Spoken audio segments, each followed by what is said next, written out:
Avian flu continues to spread in Lancaster County. According to the U.S. Agriculture Department, a commercial egg layer reported 104,000 infected birds.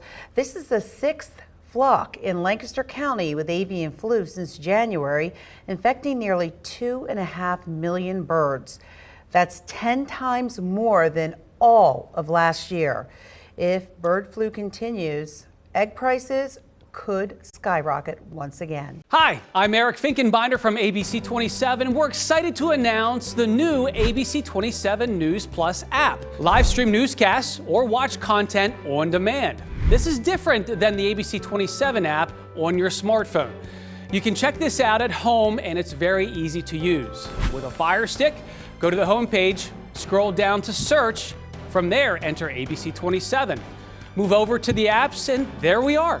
Click the icon and install. It's just that easy.